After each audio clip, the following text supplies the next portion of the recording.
This program was made possible in part by a grant from the Alaska Center for Excellence in Journalism. And viewers like you. Gnalchish, Ha'a. Thank you.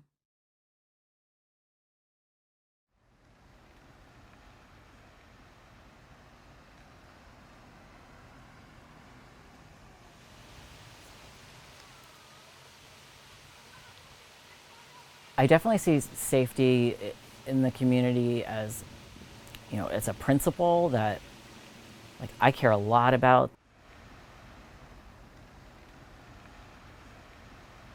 I was super cautious about starting to perform here in Juneau because, it's a small Alaska town. I didn't know how the community would accept drag.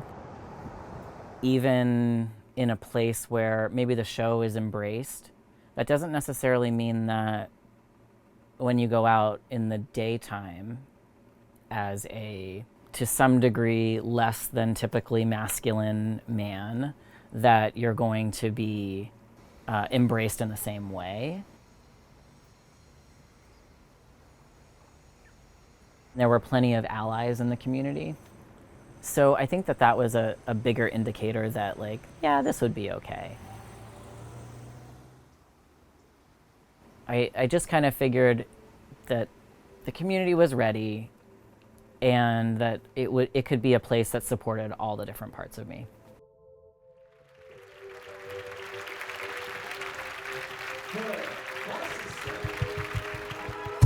I'ma say it with my chest now.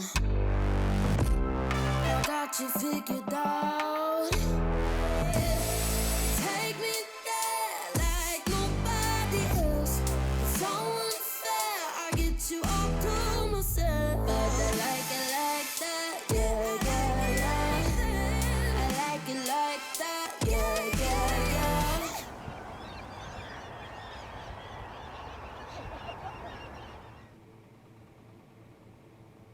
yeah. Welcome to my drag closet.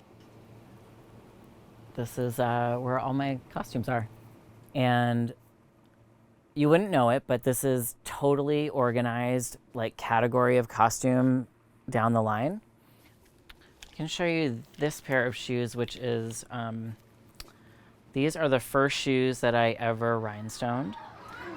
Now, Grandpa, my parents, my teacher, my priest, my neighbor, and best friend are all deceased. Please don't call me Gigi. It's Gigi. When death comes home and I hear him knock, I will welcome him. Gigi is totally a part of me. It's not necessarily just a character on stage or just when I'm in drag. Probably that's the case because for so long when I was doing drag full time, nobody really knew James at all. Everyone only knew me and saw me as Gigi. There was a drag scene in Juneau when I got here. Gingivitis and Vanessa Lavoce Kelly, they were really kind of the center of the scene here and trying to build a queer space. And, it was very small, but it was something. The drag community in Juneau now is huge and amazing. We call it the Juneau Drag Family, and it's just exploded.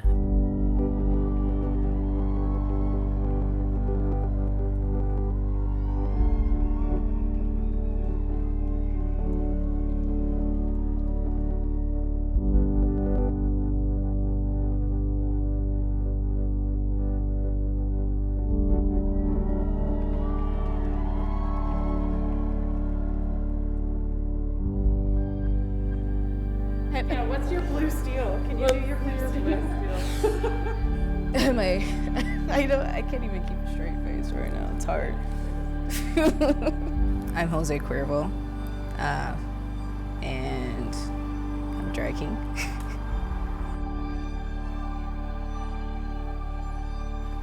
I try to remind myself to be brave.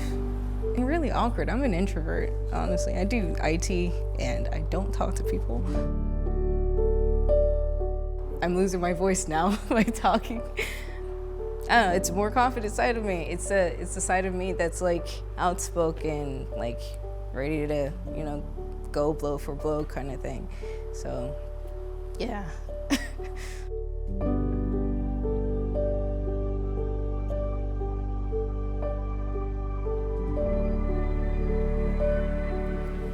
That's my favorite part. I was looking like Uncle Fester for a good minute, and then there's a tipping point where I feel like super beautiful. That's honestly why I do this, is I like feeling pretty. My name is Ricky Tagaban. I'm also known as Latuya Hart Monroe. I'm a Tlingit two-spirit weaver from Juneau, Alaska.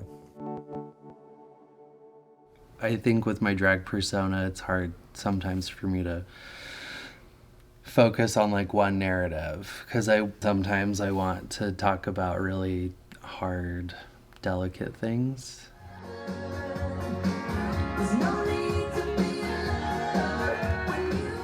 When Latuya started, and I ask everybody, what's your motivation? Why do you want to do drag? She said, I want to indigenize drag, and I want to queer my native culture, right? So it's kind of this duality that she was really interested in playing with. And I think that theme has followed her over the last 5 or so years that she's been performing. Indigenizing the drag space here is at its basic level, is just me participating and being, a contributing member. The term two-spirit helps with like how other people see me. So like my teacher saw me as a two-spirit person, and she wasn't wrong. And other people will see me as a gay man, and they're not necessarily wrong. I think in the context of our drag shows, I've always felt incredibly welcomed as a two-spirit performer. And like recently I was working the spotlight at a show, and we were at a bar where I was in the balcony operating the spotlight, and a huge Native family came up to sit in the balcony next to me. And one of the people in the family said, "Are we allowed to be up here?" And she said, "Well, Ricky's here, so it'll be fine." And it felt so cool to have this woman come with her whole family, and they're all Tlingit. I've known them for a long time. And then for her to be like, "We're good. We have Ricky here."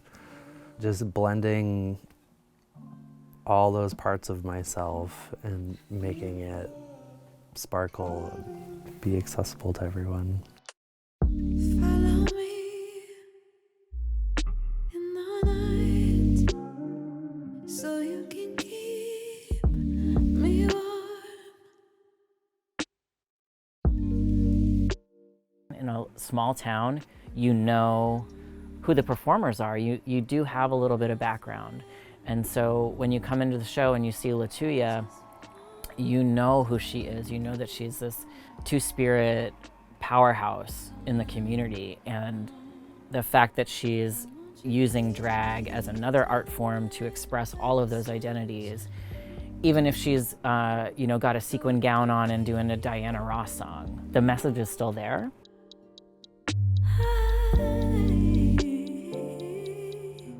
And won't you keep me into the night or where the sun shines? And the other thing I think that's really powerful is just that we're here doing drag on Tlingit land, and to have that connection about taking up space and reclaiming space, and how queer people take up space, and what is a safe space for any group of people.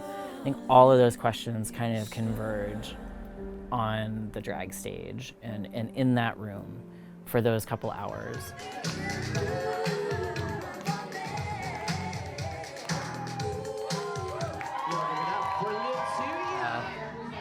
I was like really not into it until the curtain opened, and then I was like, oh yeah, I love this. When she chooses to step out and be very forward about her Indigenous identities and culture, I think it's like this laser focus thing, like, and she just is like here in a way that we just don't really get to see in any other way.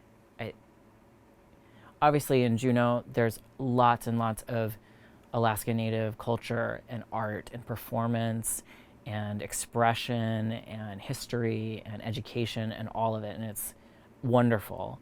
But I think what Latuya is doing is so unique because it's incorporating all of the sides of herself always, like 100% of the time. She's not compartmentalizing. She doesn't have to do that. She can be her full self in this space.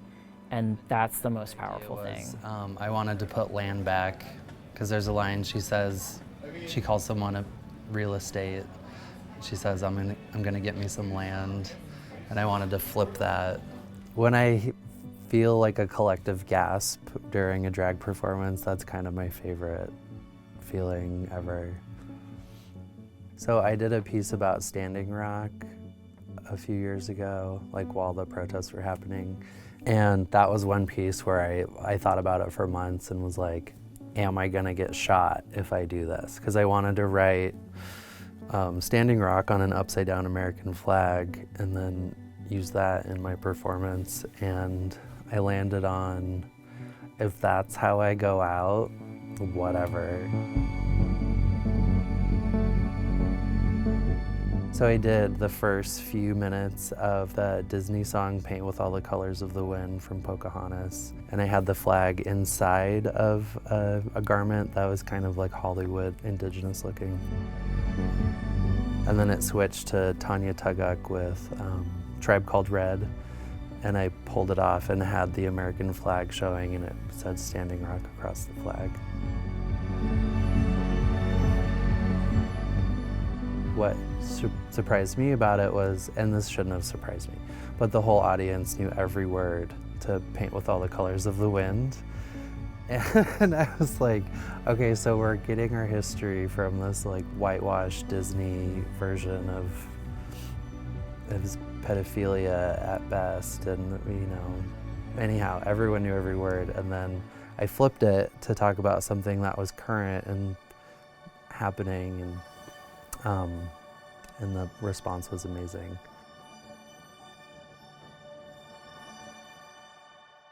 It's not about like how you put your makeup on or how you pick out a costume, because I think that's really individual. Like those are individual choices.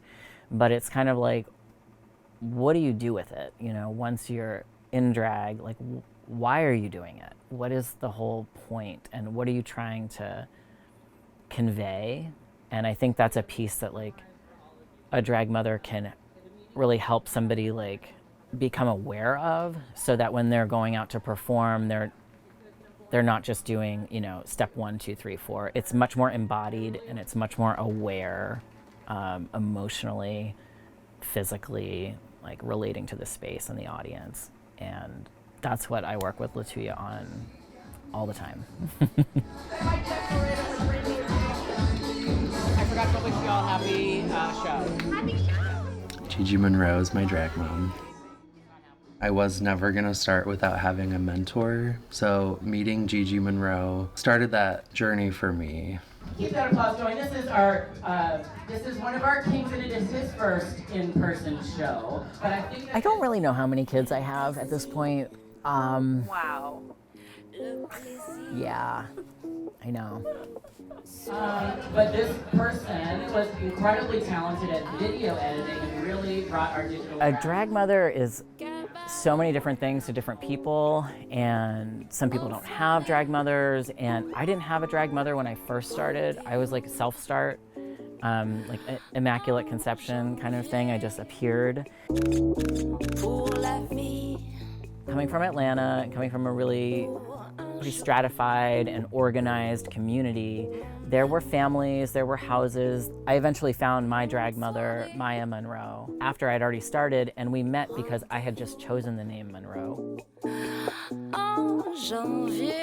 The things that I learned from her were from watching her on stage, or getting ready next to her in a dressing room, or watching how she interacted with the bar owner, the bartenders, the patrons, the audiences, the DJ, and just kind of how she maneuvered like throughout this scene and the community. Get those dollar bills out. Get that business fired up for Miss Guys and Dear Evan Hanson. When I started, I didn't know if having the Monroe name would be something I needed to kind of earn. Like I felt like I needed to wait until it felt appropriate to call myself a Monroe. And then when I asked Gigi if I could call myself Monroe, she kind of screamed. She's like, all of you would be Monroes if we were anywhere else. Because she's, you know, she's a mentor for all of It takes us. the load off my, like, I feel like I don't have to think about that anymore.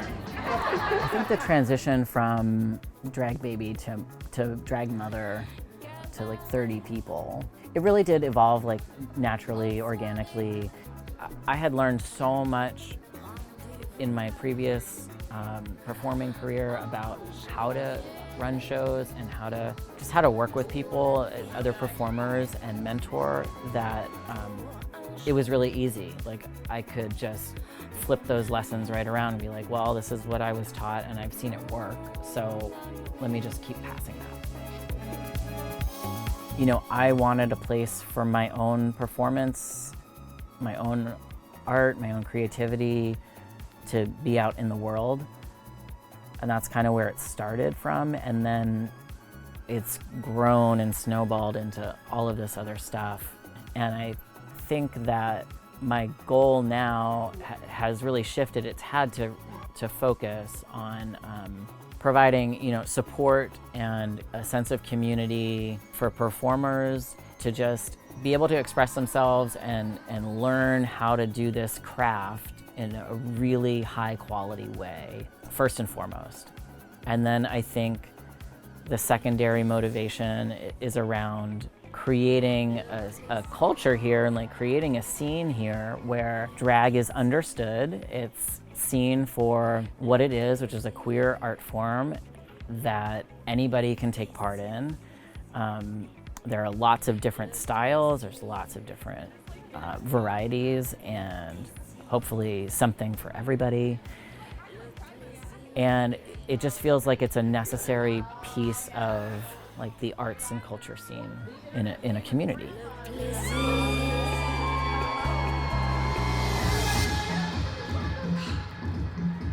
The show is about to start.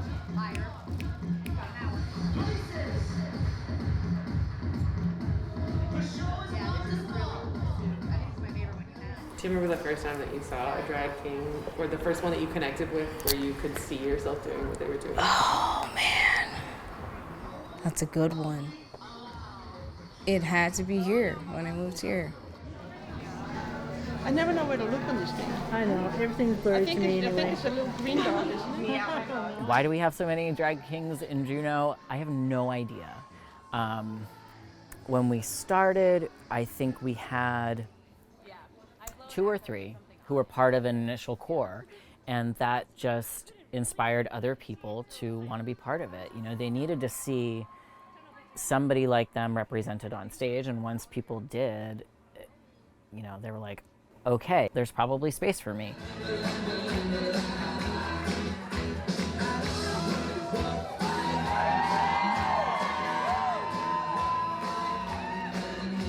I think traditionally there's not a lot of space for drag kings in drag queen shows, and it's because people don't even consider that that could be. It's such a strange dynamic, and always one that bothered me.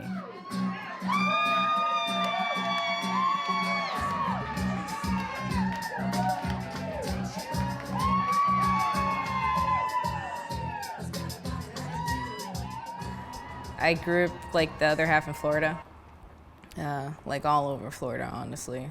I've been to a few drag shows, and I can't remember, but I know like the scene was predominantly drag queens, and like I always thought it was interesting, and I never had like or knew of or done the research of like many like drag kings in the area. Seeing Taquan on stage, like that was one of my first shows, and I was like, holy, that's awesome. And then like the rest of the cast, like Dear Evan Handsome and Stevie and Will Do Ya. Like, I'm like, oh, those guys are like dope. I want to do that. I'ma show him how to act. Okay, now picture little Bobby just a youngin' running around with his man's hammer in his hand, feeling like I met Jose pretty soon after he moved to town. everybody know. It's like the sweetest, very short human being.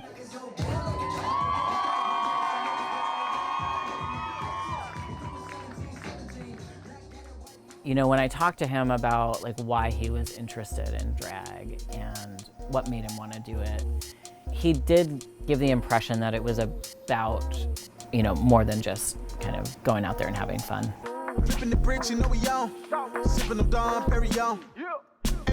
I spoke to Gigi like for the first time. I was like starstruck and everything. I'm like, like my heart dropped to my like gut, and it was just so awkward. But like, yeah, she was like, yeah, whenever you're ready, you know, just let me know.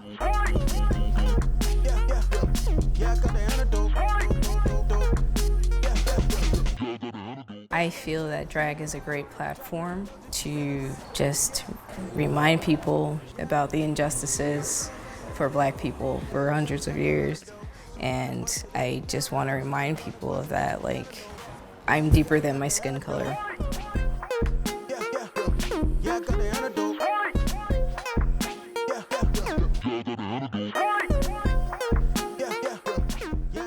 When someone like Jose can like start the conversation with a really powerful performance that is also entertaining and fun and it's great music, then there's an opportunity to follow up with some conversation and some action.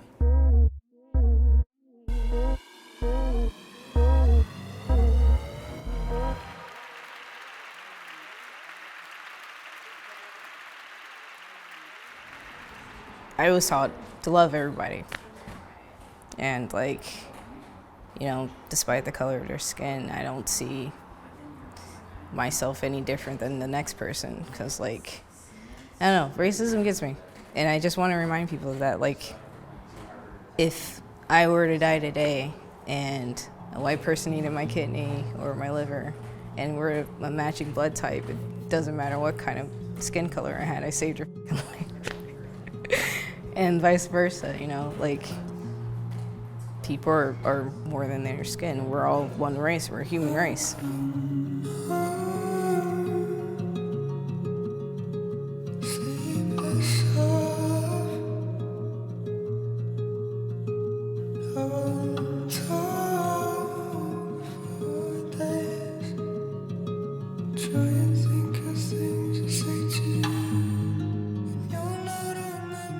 I think there's a few different pieces about safety, and one of them is like, as a performer, drag has allowed me to explore a lot of different parts of myself and really deeply, and I want everybody to have that experience.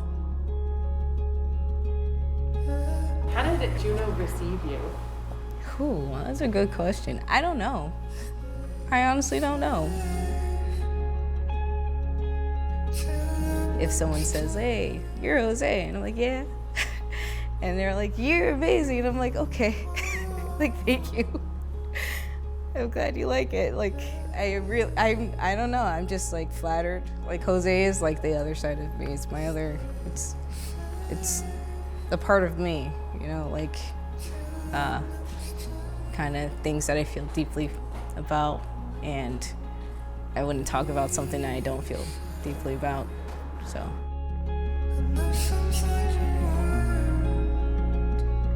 I don't know that I'm trying to be a woman. I'm trying to feel pretty, and I want, when I do drag, I do want to feel feminine beauty and kind of let out feminine energy, but I'm not trying to be a woman per se, but I'm definitely not a man. I just had to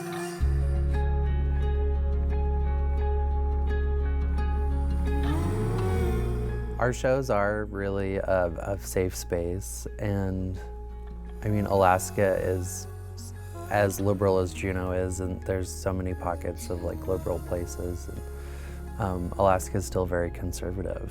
I think it's such a powerful art form to test boundaries and push boundaries. And I think the other piece of the safety thing is like audiences who come to the show feel really safe. Like that's a hugely important facet for me too. I've certainly worked in a lot of bars and nightclubs where that was not the case, but it's really important for me to like use the fact that I have a microphone and that I have a captive audience to talk about respect and safety. And we can get really serious at times, but do it in this context that it tries to make that information accessible and that message embraceable by a pretty diverse audience. I think that's about like actively creating the culture that you want to live in. We're trying to plant some seeds.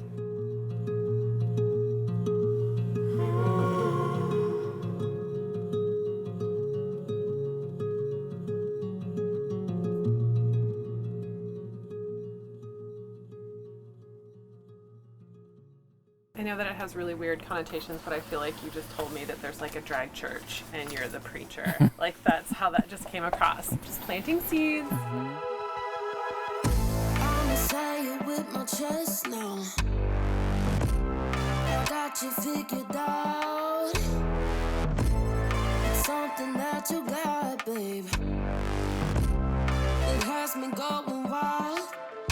It's the way you say my name, the way you touch my face. It's like our bodies move so easily. Like a movie, like a dream. A dose of dopamine, more than ecstasy. Between you and me.